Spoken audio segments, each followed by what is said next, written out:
Value zone hyper mart ఇప్పుడు మన అమీర్పేట్ లో ఈ సెప్టెంబర్ 18న గొప్ప ప్రారంభం.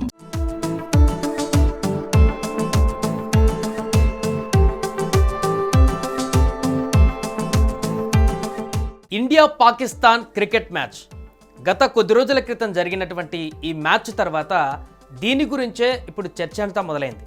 షేక్ హ్యాండ్స్ ఇవ్వలేదు మ్యాచ్ తర్వాత అనేటువంటి అంశం ఒకటైతే, చిత్తుగా ఓడిపోయినటువంటి పాకిస్తాన్ టీం పైన ఆ దేశంలో ఉన్నటువంటి క్రికెట్ అభిమానులే తీవ్రంగా వ్యతిరేకిస్తున్నటువంటి సందర్భం.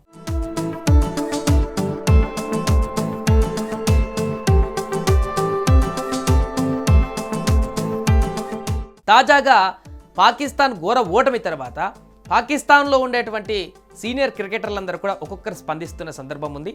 తాజాగా ఈ ఓటమికి సంబంధించి, పరాజయం పాలవడానికి సంబంధించి, టీమిండియా చేతిలో ఘోర పాకిస్తాన్ పరాజయానికి సంబంధించి ఆ జట్టు మాజీ కెప్టెన్ షాహిద్ అఫ్రీది తీవ్ర స్థాయిలో విరుచుకుపడ్డారు.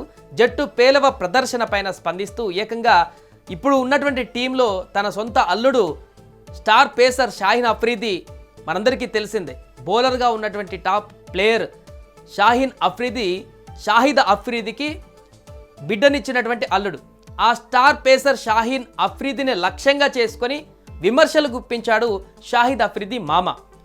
బౌలర్గా షాహిన్ తన ప్రాథమిక బాధ్యతను మర్చిపోతున్నాడంటూ అఫ్రీది చురకలందించారు. ఈ అంశం ఇప్పుడు వైరల్గా మారింది.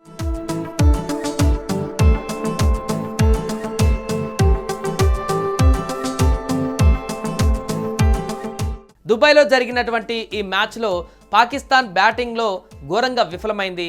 అయితే చివర్లో వచ్చినటువంటి షాహిన్ అఫ్రీది బౌలర్ 16 బంతుల్లో 33 పరుగులు చేయడంతో పాక్ జట్టు కనీసం 100 పరుగులైన మార్కును దాటగలిగింది.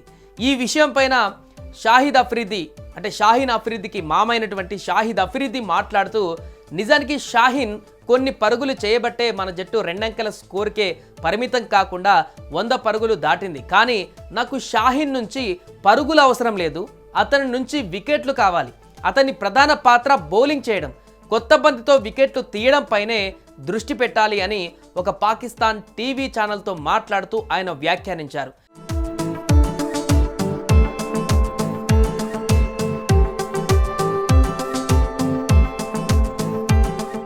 షాహిన్ తన ఆట తీరును మార్చుకోవాలని అఫ్రీది సూచించారు. షాహిన్ ప్రత్యర్థులతో మైండ్ గేమ్స్ ఆడాలి, ఆరంభంలోనే వికెట్లు తీసి జట్టుకు మేలు చేయాలి, తన బౌలింగ్తో పాకిస్తాన్కు మ్యాచ్లు గెలిపించాలని కూడా నేను కోరుకుంటున్నాను అని ఆయన హితవు పలికారు ఆ యొక్క టీవీ ఛానల్ వేదికగానే. అనంతరం పాకిస్తాన్ క్రికెట్ వ్యవస్థ పైన కూడా అఫ్రీది తీవ్ర విమర్శలు చేశారు.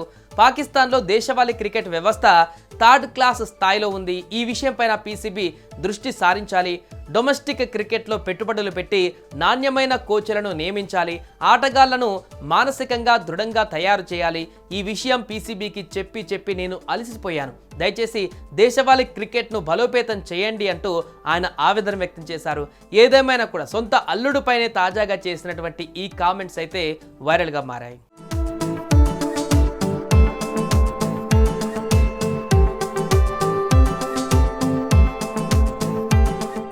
సుమన్ టీవీలో మీ పర్సనల్ అండ్ బిజినెస్ ప్రమోషన్స్ కోసం కింది నెంబర్కి కాంటాక్ట్ చేయండి. డ్రగ్స్, గంజాయి లాంటి చెడు వ్యసనాలకు దూరంగా ఉండండి. తాత్కాలిక ఆనందం కోసం జీవితాలని నాశనం చేసుకోవద్దు. డ్రగ్స్ విక్రయాలు, దందాలు నిర్వహిస్తే 180059969969 టోల్ ఫ్రీ నంబర్ కి కాల్ చేయండి. డ్రగ్స్, గంజాయిని నిర్మూలిద్దాం, భవిష్యత్తును కాపాడదాం.